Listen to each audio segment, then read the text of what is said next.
Fire and destruction across the Middle East this Saturday night.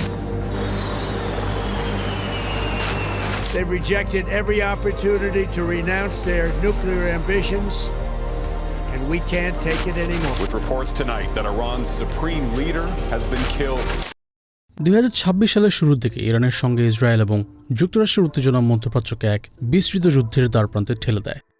খুব অল্প সময়ের মধ্যেই এয়ার স্ট্রাইক, ড্রোন হামলা এবং নৌবাহিনীর সংঘর্ষ পারস্য উপসাগর জুড়ে ছড়িয়ে পড়ে। উত্তেজনার শুরু থেকেই ইরান হরমুজ প্রণালী দিয়ে অয়েল ট্যাঙ্কার চলাচলে বাধা সৃষ্টি করে। শুধু এইবারই নয়, বরং এর আগেও যুক্তরাষ্ট্রের সাথে উত্তেজনার মধ্যে ইরান হরমুজ প্রণালীকে ব্যবহার করেছে। অন্যদিকে চলমান যুদ্ধ পরিস্থিতিতে হরমুজ প্রণালী দিয়ে স্বাভাবিক তেলবাহী জাহাজ চলাচল বন্ধ থাকায় বিশ্বব্যাপী তেলের দাম ব্যারেল প্রতি $100 ছাড়িয়ে যায়। এমনকি গত 11 মার্চ ইরানের ইসলামিক রেভলিউশনারি গার্ডের একজন কমান্ডার বিশ্ব নেতাদের হুঁশিয়ারি করে বলেন তেলের ব্যারেল প্রতি $200 জন্য প্রস্তুত থাকতে। কিন্তু ঠিক কীভাবে হরমুজ প্রণালী বন্ধ করে ইরান বৈশ্বিক জ্বালানি তেলের দাম নিয়ন্ত্রণ করছে, আর বিশ্ব অর্থনীতির উপর হরমুজ প্রণালী ঠিক কতটা প্রভাব ফেলে?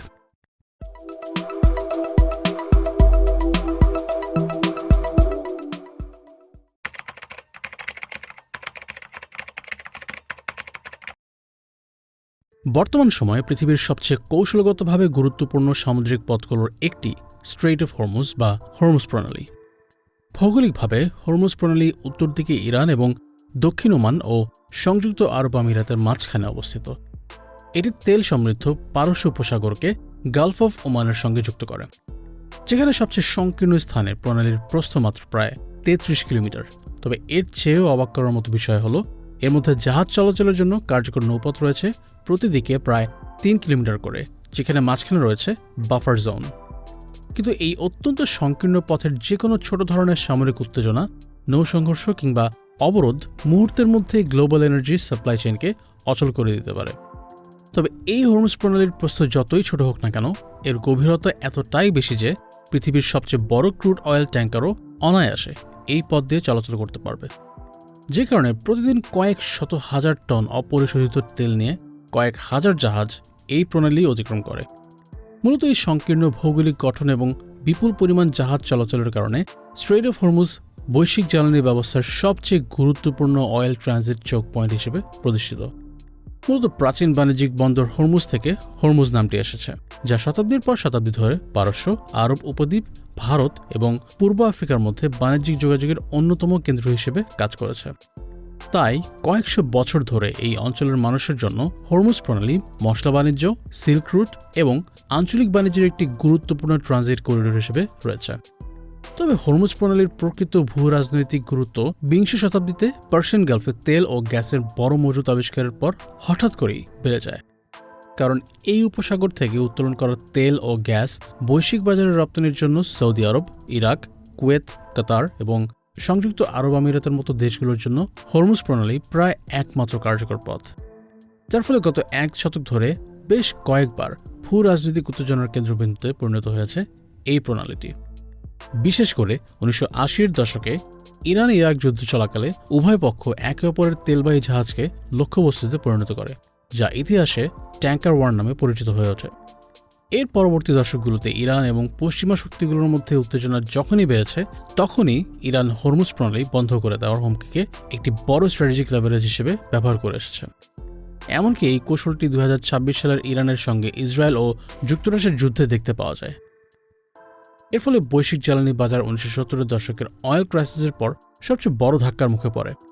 বৈশ্বিক জ্বালানি সরবরাহে মাত্র কয়েক কিলোমিটার প্রশস্ত এই হরমুজ প্রণালীর গুরুত্ব এতটাই বেশি যে অনেক বিশেষজ্ঞ একে গ্লোবাল এনার্জি ইকোনমির প্রধান ধমনী বলে থাকেন। বর্তমান সময়ে গ্লোবাল ইকোনমির চালিকা শক্তি হচ্ছে জ্বালানি, আর সেই জ্বালানির একটি বড় অংশই প্রভাবিত হয় এই হরমুজ প্রণালীর উপর দিয়ে। গত কয়েক দশক ধরে প্রতিদিন কয়েক হাজার ব্যারেল তেল এবং প্রাকৃতিক গ্যাস এই সংকীর্ণ করিডোর দিয়ে অতিক্রম করছে। ইউএস এনার্জি ইনফরমেশন অ্যাডমিনিস্ট্রেশনের তথ্য সূত্রে জানা যায় 2025 সালে দৈনিক প্রায় 21 মিলিয়ন ব্যারেল ক্রুড অয়েল এবং পেট্রোলিয়াম লিকুইড হরমুজ প্রণালী দিয়ে গ্লোবাল মার্কেটে প্রবেশ করে। অন্যদিকে একই সময় বিশ্বব্যাপী দৈনিক জ্বালানি চাহিদা ছিল 104 মিলিয়ন ব্যারেলের বেশি, অর্থাৎ বৈশ্বিক তেল ব্যবহারের প্রায় 1/5 এবং বিশ্বব্যাপী সমুদ্রপথের জ্বালানি তেলের পরিবহনে 1/4 বেশি হরমুজ প্রণালীর উপর নির্ভরশীল। এখন যদি প্রতি ব্যারেল তেলের গড় দাম প্রায় $80 ধরা হয়, তাহলে দৈনিক 20 মিলিয়ন ব্যারেল তেলের মূল্য দাঁড়ায় প্রায় $1.6 বিলিয়ন। অন্যদিকে এক বছরে এই পরিমাণ প্রায় $600 বিলিয়ন পৌঁছে যায়। এই সিম্পল ক্যালকুলেশনই হরমুজ প্রণালীর অর্থনৈতিক গুরুত্ব বোঝার জন্য যথেষ্ট। ক্রুড অয়েলের পাশাপাশি এই প্রণালী দিয়ে বিপুল পরিমাণের প্রাকৃতিক গ্যাসও ট্রান্সপোর্ট করা হয়ে থাকে। ইউএস এনার্জি ইনফরমেশন অ্যাডমিনিস্ট্রেশনের ওয়েবসাইট থেকে জানা যায়, প্রতিদিন 10 থেকে 11 বিলিয়ন ঘনফুট এলএনজি হরমুজ প্রণালী দিয়ে বিশ্ববাজারে সরবরাহ করা হয়ে থাকে, যা বৈশ্বিক গ্যাস সরবরাহের জন্য একে একটি অত্যন্ত গুরুত্বপূর্ণ রুটে পরিণত করেছে। সৌদি আরব, ইরাক, কুয়েত, ইরান, বাহরাইন, কাতার এবং ইউএইর অধিকাংশ জ্বালানি এই হরমুজ প্রণালী দিয়েই রপ্তানি হয়ে থাকে, যাদের মধ্যে ইরাক, কুয়েত, বাহরাইন এবং কাতারের জন্য সমুদ্রপথে জ্বালানি তেল ও গ্যাস রপ্তানির জন্য একমাত্র পথ এই হরমুজ প্রণালী। অন্যদিকে হরমুজ প্রণালী দিয়ে অতিক্রম করা মোট ক্রুড অয়েল রপ্তানির একাই 38%-এরও বেশি অবদান রাখছে সৌদি আরব।